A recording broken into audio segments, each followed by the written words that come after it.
Good morning, everyone. I guess we're ready to get started. I hope everybody's having a good day. And so let's start through the process. This is the webinar for 6 steps to a better business. If you can hear me and see my slide, 6 tips to a better business, if you would please type yes into the chat. I want to make sure we're all looking at the same thing.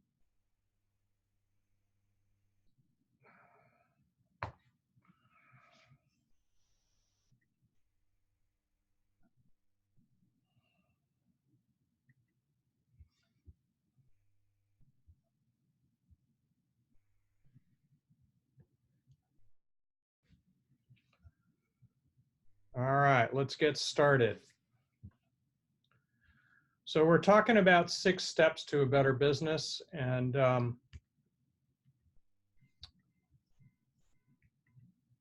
my purpose today as your coach is to reward your time investment.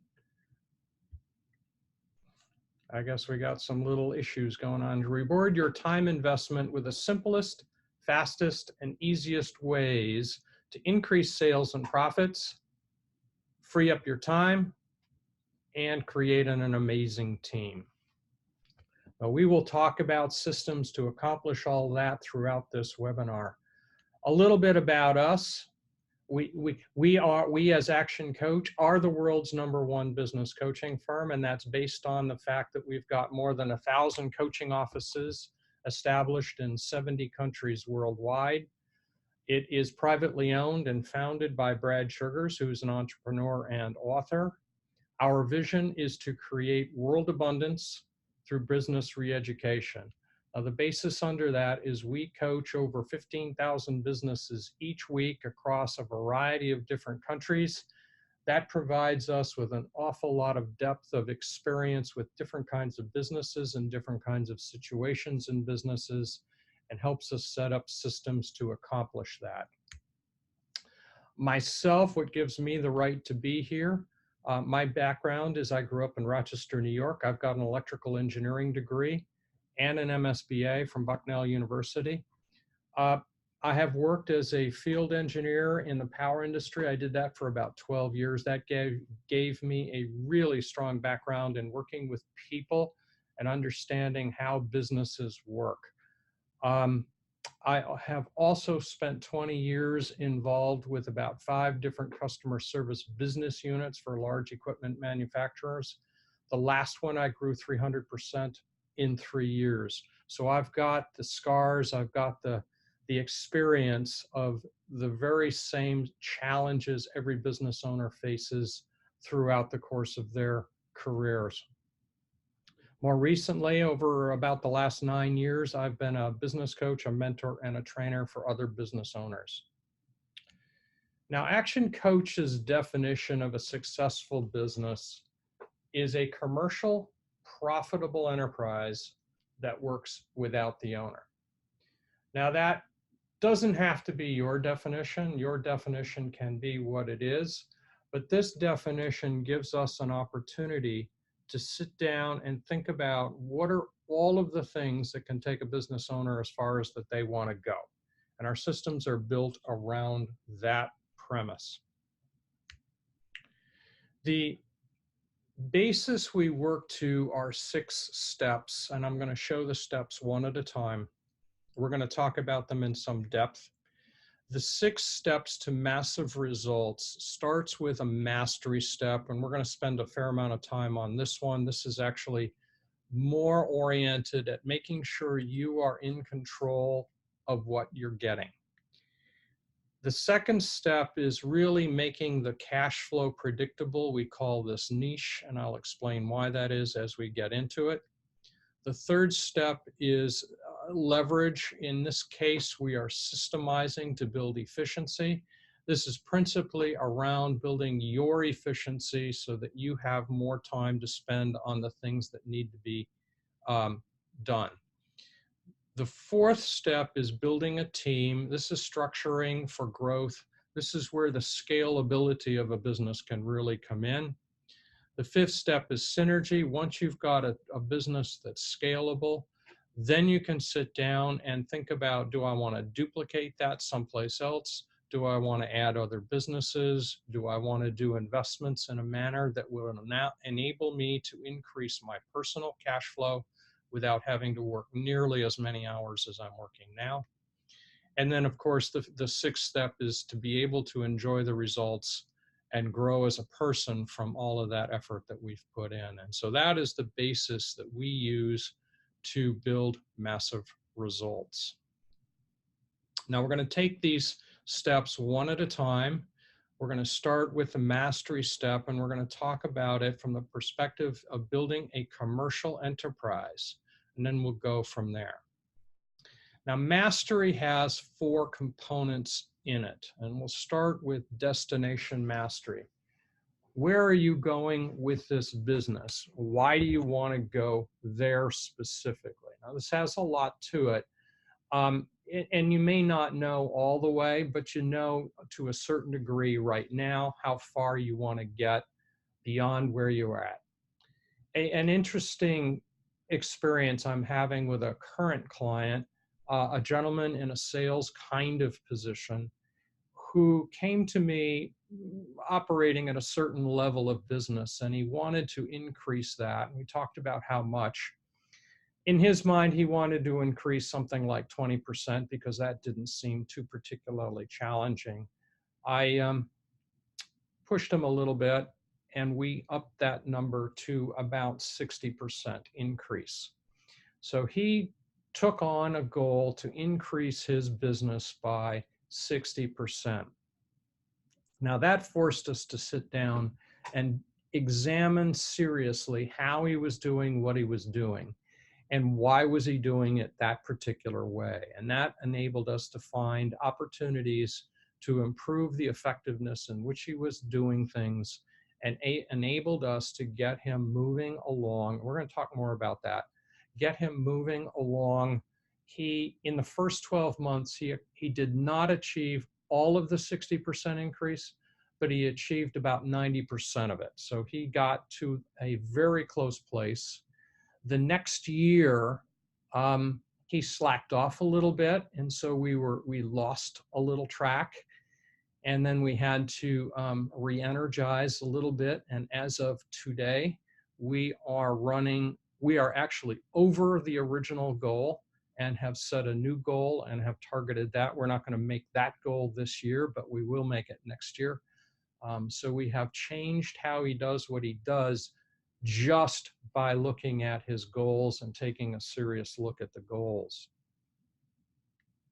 Now, the second part of this is what we call money mastery, and this is sitting down. This actually gives us the scorecard to enable us to see exactly where we're trying to get to. How are we progressing? Are the things that we're doing today taking us in the direction that we want to go? A different client that I'm working with at this particular moment in time, we have finally gotten to where he can see a P&L statement and a balance sheet that he actually trusts. Now, when we took a close look at the P&L statement, what we discovered is that his gross profit is about 40% below where he expects it to be. And we've then sat down and hypothesized a handful of things that could be caused by. Now, he does have a sales team, and one of the hypotheses is that we're not estimating effectively. We're not accounting for all of the material in an effective way that causes us to have to get extra material in the middle of the job, and the process of that all by itself can reduce our gross profit. The second part of that is, are the sales team really holding to the pricing standards that we have set for this particular business?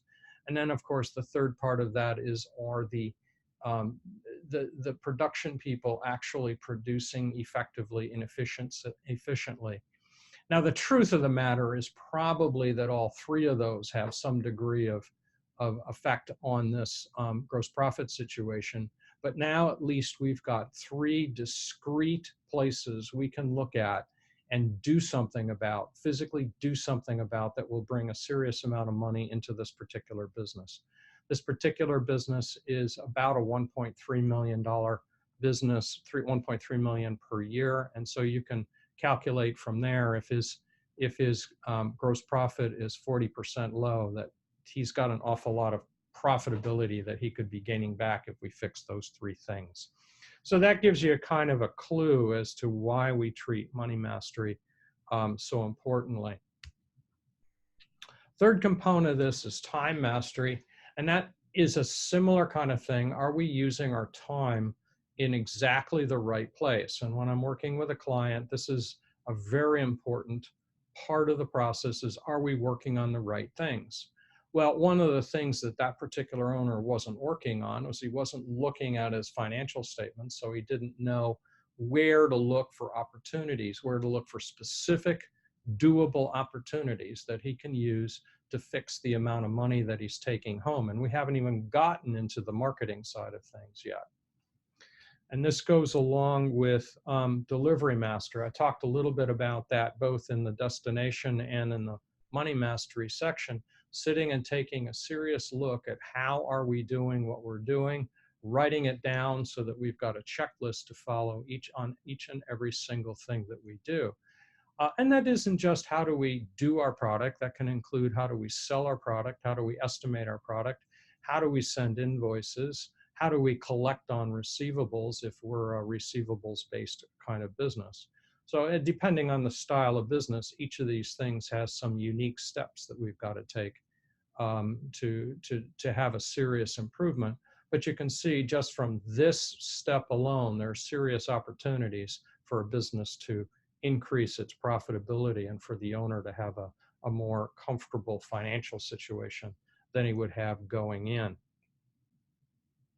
Now, once we've accomplished these particular four areas, now we can sit down and take a serious look at how we're developing our business. What is our niche really, and what it is that we're accomplishing or we're going to try to accomplish more effectively.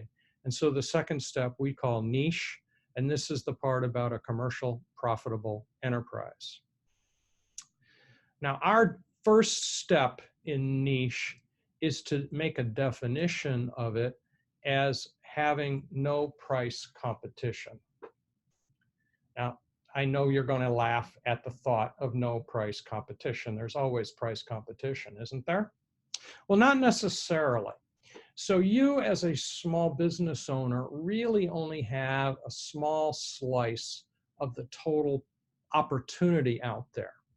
And so you've got the opportunity to sit down and dissect your market. A client that I'm working with right now in the fitness and health industry has just in the last couple of weeks done a real thorough survey of her clients. Now, she's been in business for about 12 years. She's got a fair number of clients, and she sat down and really asked them, what have they valued from her in this business? And it was amazing, some of the remarks that we got. Some of them we expected, some of them we did not. But that's given us some really serious clues about how to sit down and rewrite the content in our website, rewrite our advertising so that we're focusing on the kinds of people that fit into that particular group. These are the kinds of people she really wants more of. And so we'll focus on going after people that value the things that those particular individuals value. And in that kind of a case, the price is not quite so serious an issue. Doesn't mean we can charge exactly anything, but it certainly means that we're not bidding competitively for every single individual that we come in contact with, because we're focused on attracting people to us that are not so price sensitive as they are sensitive about those particular values that we're really trying to use in this specific studio. And that can be true for any kind of business, be it the trades, the financial industry, or any kind of industry. Is there are certain people that value what you bring to the table, and those are the people we want to find. And that's what we define as no price competition. Now, as we go through that process, what we're trying to set up is a unique selling proposition. That's what we use to attract the people that fit into that group, and we back it up with some form of a guarantee. Now, we all have to have guarantees of a certain amount. That's usually required in whatever industry that we're in. But we also have the opportunity to add to that and to put a specific spin on it, on how we want to guarantee that we fit into that unique selling proposition. We will deliver what we promise that we'll deliver. Now, that brings us to a concept we call test and measure. Now, test and measure is the tool that we use to really evaluate the success that we're doing or that we're receiving for a particular task that we're doing. A very common use of this would be, or a commonly visualized use of this is in advertising. An given advertisement method can be done any number of ways. There's a million ways to approach it. And so what we could do hypothetically is design 10 different ads, put one out there, see what kind of results we get, follow that up with the second one and see what kind of results that one gets. Compare the two, measure them against each other. Which one performs better? That becomes our next baseline. Then bring in the third. Compare how does the third operate against the second, and then pick the best of those two, and so on and so forth. And that's a means of test and measure. We can use test and measure on how we deliver our product. We can use test and measure on what kind of sales scripts we use. There's any number of places that we can test and measure for improvement. These are tools towards improving our results, but it takes a focused attitude on improvement. And that is the reason for why we need a clear destination, is so that we know what we're testing against to achieve. Now, I want to take this a little bit further and get into the engine that really drives the growth opportunity of a business once we've cleaned up some of the things that lead to chaos. We talk about 5 ways of growing a business, and let me explain a little bit here. Most business owners know how many customers they have, what their revenue is, how much profit they make. But as the slide said, those are just outcomes. Those are just results. What we're going to do is show you 5 different variables that actually are an engine of growth for any business and can operate for the life of that business. So here is a business, and we talk about numbers of leads. In this particular, we're going to use a particular example. This particular business has 4,000 leads per year, converts about 25% of them, therefore has about 1,000 customers. Of those customers, they average about 2 transactions per customer per year, with an average dollar sale of $100, producing a revenue of about $200,000, with a profit margin of 25%, producing a profit. In this case, I'm going to define profit as what the owner gets to put in his pocket. In this case, a profit of $50,000. Nice little small business. Now, what if we decided to systematically improve those 5 variables? And the variables I'm going to define are the blue lines there, the number of leads, the conversion rate, the number of transactions, the average dollar sale, and the profit margin as a focus of efficiency. So if I can increase the number of leads systematically from 4,000 by 10%, then what do I increase it to? I increase it to 4,400, is that correct? And then if I learn how to sell better, I can increase my conversion rate by 10%. And by that I mean from 25% to 27.5%. Now, if I've done that, my new number of customers is 1,210. Not 1,100, but 1,210. So I've increased by 21%. Now I take those same customers and I find ways to attract more of them to buy more frequently. And perhaps I can increase that by 10% to 2.2. And similarly, if they're buying $100 worth of stuff on average, can I increase them to $110 per transaction average? That means perhaps buying more stuff, or even just simply increasing price. If I can do that, my new revenue is $292,820. So that's about a 46% increase all by itself, just by systematically increasing that amount of activity. But I have to be spending my time focused on these parts of the business as opposed to the product itself. Now, if I can increase the efficiency by which I do my business and all aspects of the business that relates to the product as well as the process of selling, I can increase it by 10% to 27.5. Now the owner has the ability to put $80,525 into his pocket at the end of the year. That's a 61% increase. Now that can be done year after year after year after year after year. And that's why I say this particular process doesn't really start or doesn't really stop just with working on this particular section of the 6 steps. This is a process that goes on forever and ever. If you think of this process not as a mathematical equation, but as an engine with five cylinders that can drive the power of that engine, your ability to drive each of those cylinders leads to your ability to increase your results over time. Now, that takes us to the next step, the 3rd step, which is leverage. Leverage is really taking us to the commercial profitable enterprise that works. Now here what we're looking for is efficiency.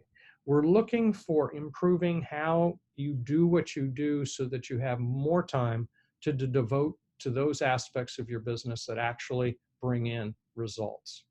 This has an ulterior objective. We talked a little bit about it in delivery, the delivery mastery section of Mastery, but we're going to take this a little bit further. What we're looking about with leverage is how do we set these things up so we can teach people for the ultimate leverage at a later time. So leverage is really all about systems. We think of systems as saving yourself time, energy, and money. And there are 9 steps to systemizing a business. And we'll start with step 1. Most people want to start, when they start working on systems, is the how-to aspects of their systems. And in reality, the how-to, while it's important, is actually step number 8. And we'll take a look at what comes before it. The very first thing is, how clear is your vision statement? I'm speaking of not of a goal, but I'm speaking of what's your vision for your business. You heard me talk about the vision of Action Coach is world abundance through business re-education. That happens to be our vision. What's your vision? What are you trying to make the world better with your business? And that's a vision statement. We use that vision statement to enroll both customers and employees to accomplish things over and above themselves. So it's a big picture kind of vision. We back that up with a mission statement. The mission statement is, how are we going to move and progress over the next few years towards the vision? What are the things we're going to do? Who are the kinds of customers we're going to serve? How are we going to serve them? What are they going to benefit from in order to accomplish this vision? The next step is a culture statement. What's the culture we're going to have in our organization? Is this going to be a culture of blame? Is this going to be a culture of making excuses? Is this going to be a culture of denying where we are and where we need to be? Or is this going to be a culture of ownership Is this going to be a culture of we take responsibility to achieve our goals? Is this going to be a culture of it's fun to work together?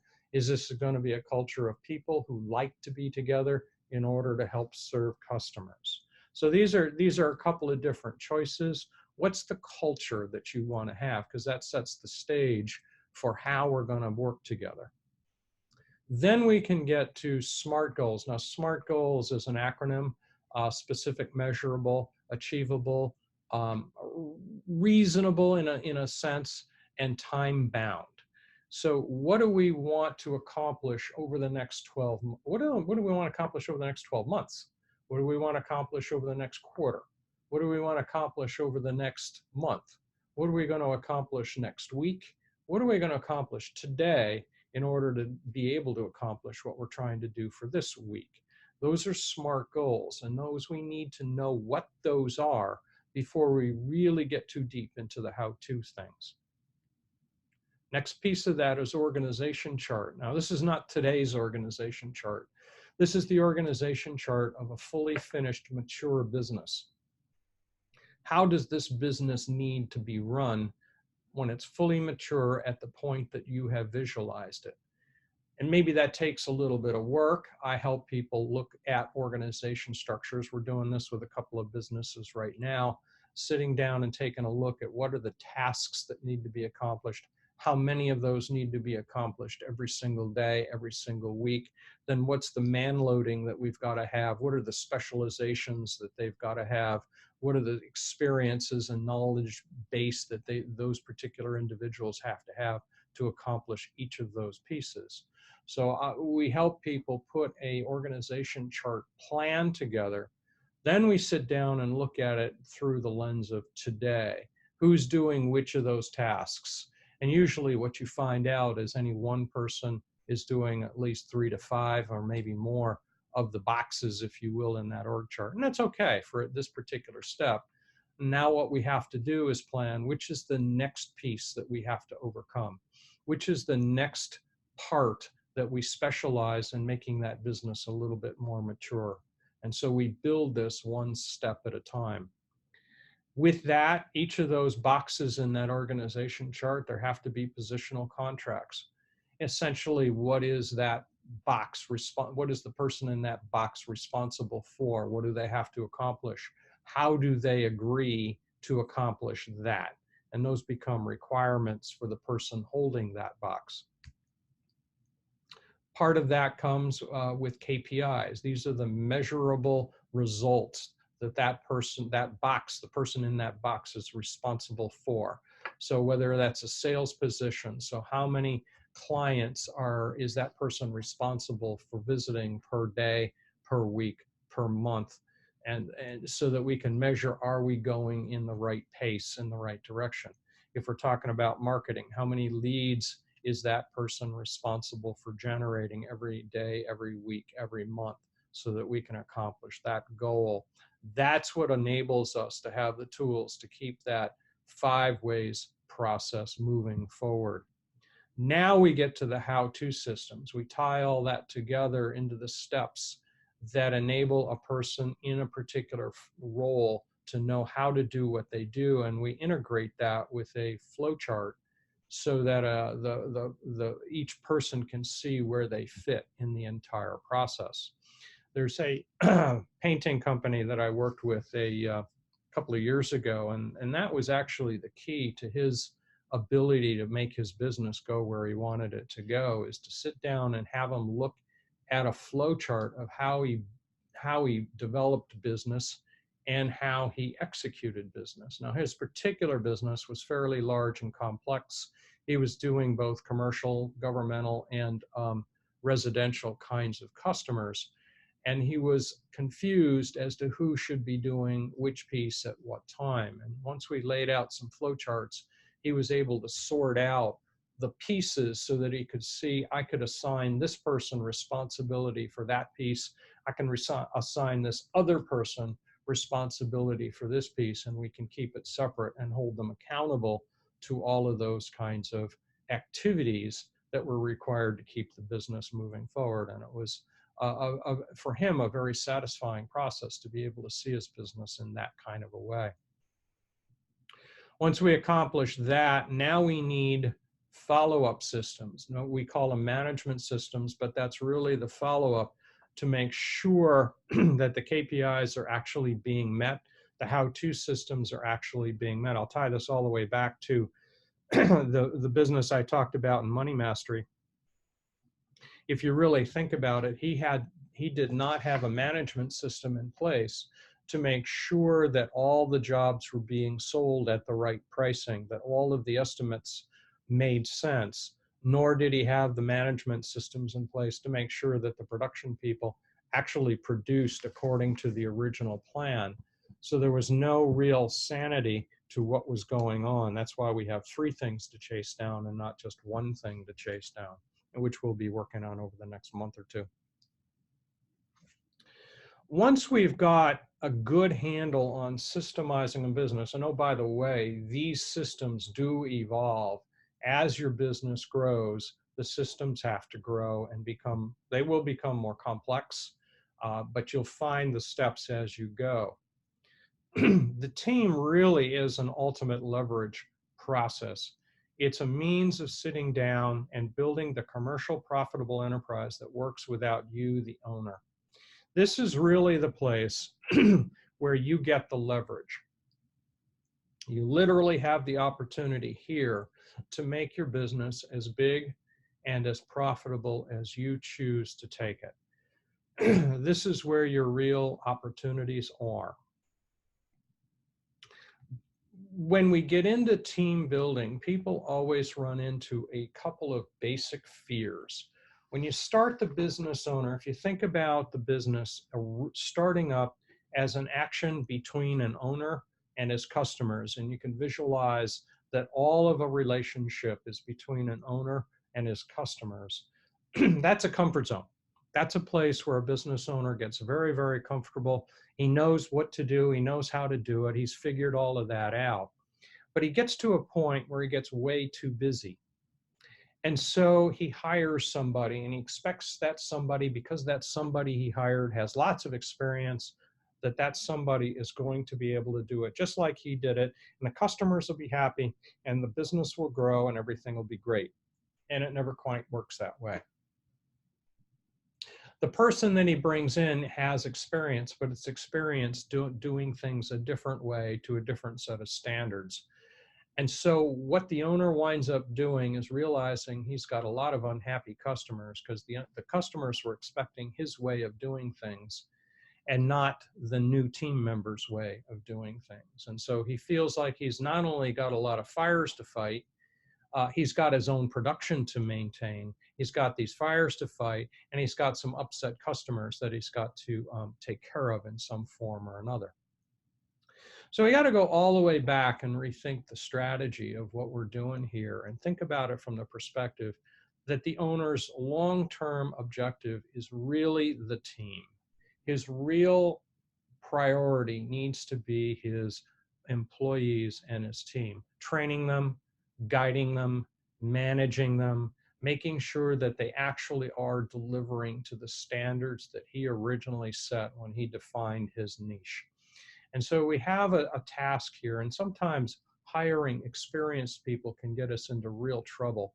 This is where hiring for character and hiring somebody who's malleable or able to be taught and coached into the ways of doing things the owner wants done.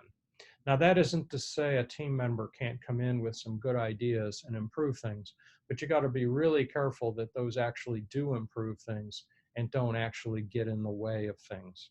So we have to really sit down and think through what the team needs to be doing, what kinds of people they need to be, and how they will get things done. This is why the systemizing was so important, is if we can set those systems up before we have very much of a team, it's a lot easier then to hire people into the systems, and we can manage the systems rather than having to manage the people. Once we've got a team that really is in a good place and does a great job of managing the delivery, the sales, the marketing, all of what we need, we can build a lot of happy customers. Then the customers take care of the business by being a steady stream of activity.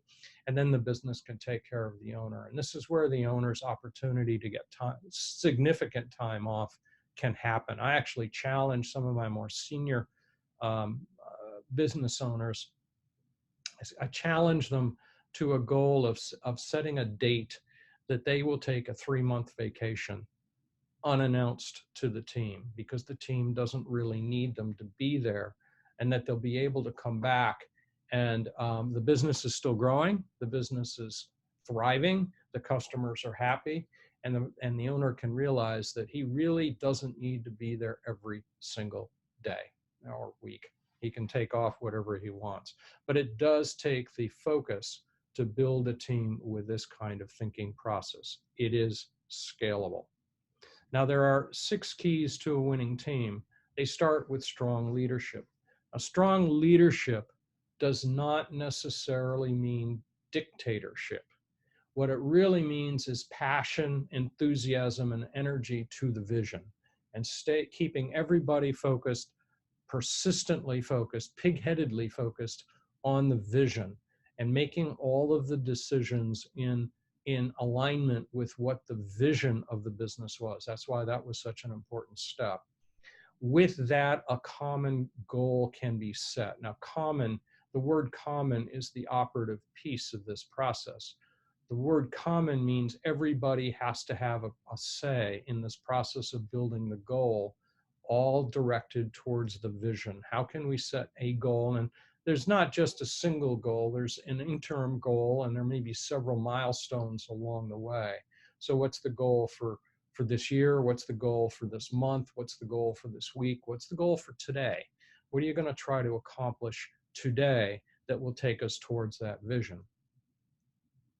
Rules of the game an action plan take us all the way back to the things we set up under systems. So we're thinking about culture, we're thinking about organization chart, we're thinking about positional contracts, we're thinking about KPIs. All of those factor into the rules of the game and action plan, and really understanding who does what and when do they need to have it done by, and how can we expect that it will have been accomplished, so that we don't have to rethink it each and every single job. Yes, each job is a little bit different, but what we are looking for from our own performance within the organization is the same every time. We just have different parameters to deliver to. Now that takes us down to support risk-taking. As an owner, we learned to be successful by trying things, making mistakes, and learning to do it better the next time. We have to think in terms of the same way for our people. We have to give them room to make mistakes and fix it, learn how to fix it, so that they can have an opportunity to learn and grow. They need to learn. We all learn by the Braille method or the hard way. Give them the room to learn, to grow, and that means you've got to back off a little bit. Keep them focused on the KPIs, but don't stay so focused on how they accomplish those KPIs, other than it's within the flowcharts and within the systems that we designed.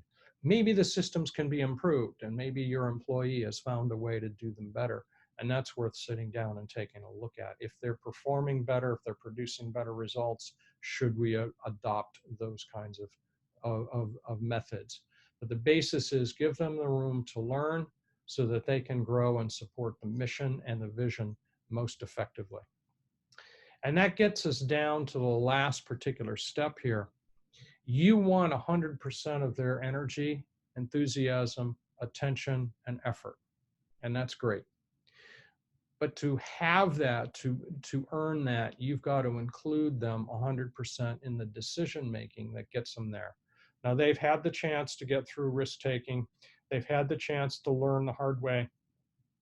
Give them an opportunity to participate in the decision-making more about goals, about rules, about action plans. Give them the opportunity, step back, let them have a little bit stronger input. All of this will lead you to an entity that is buildable and scalable without you having to be the one to do every single little thing. And that's what you're striving for. I run into business owners. I've got a business services business I'm working with that is feeling like he's got a million balls in the air. And that's because he feels like he has to have a finger on every single little thing. Part of that is he hasn't got a clear vision. So he hasn't really figured out what he wants everybody doing, and his decisions are not always in consortium or in alignment with his vision because he hasn't really clearly articulated one. So therefore, he doesn't have clear rules of the game. He doesn't have clear action plans, and he hasn't accomplished most of these things. He's concerned about why does he have all these balls in the air? Well, he has all these balls in the air because he has to be the one doing everything. If you want to be the one doing everything, you keep doing that. But if you want to be the one that can sit back and watch it being done from the sidelines, then you have to put a plan in place and put people into the plan so that you can manage the systems as opposed to managing the individual tasks. Now, once you've accomplished this, we can start talking about duplication. Duplication doesn't necessarily mean franchising. A lot of people react to this that you want to make exactly the same thing someplace else. And that's certainly one of the opportunities. And even within franchising, there's multiple strategies that you can take. One version is the literal franchising process. Another is building a chain. Another is licensing. There's a ways to go at that. But really what we're talking about here is now it's an opportunity to start building other businesses. That means you could buy or create a business that would be synergistic with the one that you've already got. I kind of like the buy better than the build because you've got something already in place that you can work with, and you can do with the experience that you've already generated by getting this far. You can gauge what's got to be done with it, and you can more quickly get it up to speed.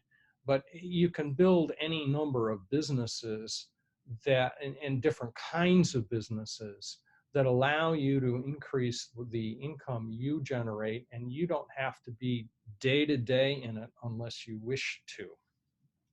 And we'll talk to that here in just a couple of minutes. But generally speaking, if you can build the synergy and results, you're building freedom. This is where you are an investor more than you are an actor in your business. And as you build your business as an investor, now you can have any number of businesses going. And in the end, you've got the results in your pocket.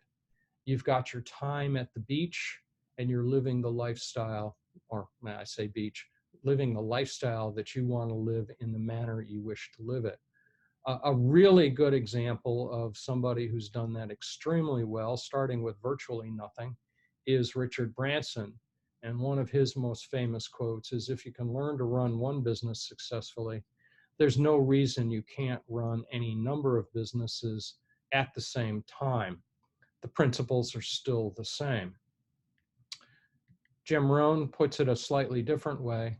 Never wish your life were easier, wish that you were better.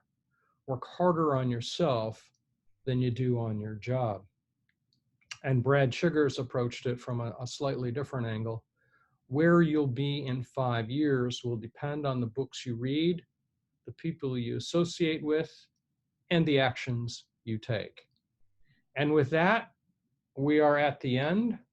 I will make an offer to you because you're here. My offer is to help you take an initial action step forward with one free 1-hour coaching session. I'll let you have a chance to test drive this kind of a process, converting this general information to your specific business. It would be here in my office. Here's my contact information to enable you to shoot me either an email or a phone call, and we can set a schedule for something. Happy to do that for anybody that's on this webinar at this point in time. So with that, I want to open up to questions. Use your chat box and send me any question that you want. I'm happy to do what I can to respond.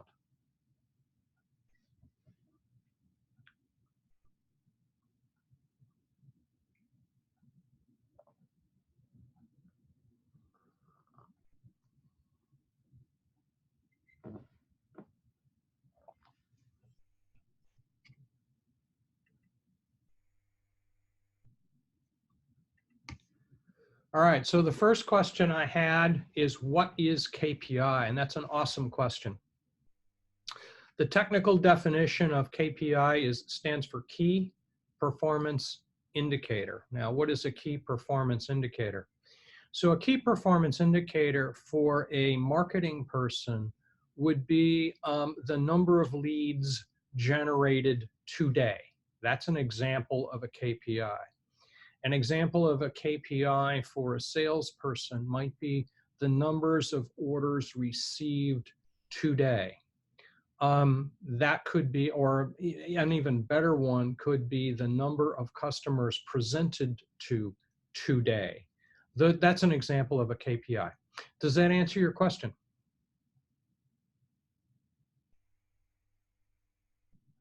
Any other questions?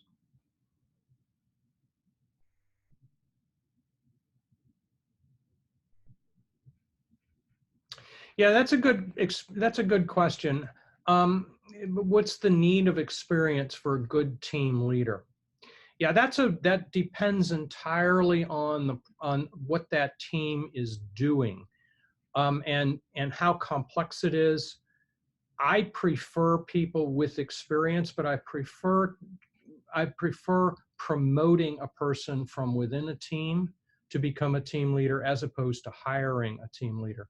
Now, then it's a question of um, how well does that person understand people as well as the physical task that they're doing. If you get a person in the first day and they grasp the task and they are really good with motivating people, then that's an awesome team leader. Awesome. Any other questions?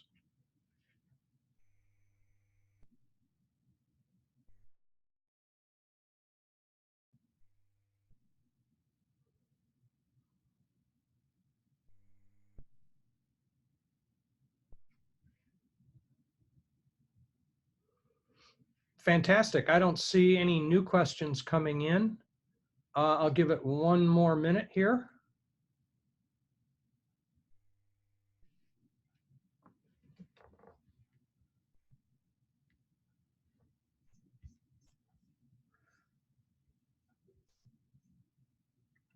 And I will thank you all, wish you all a wonderful day, and I wish you all a very successful business. Thank you very much.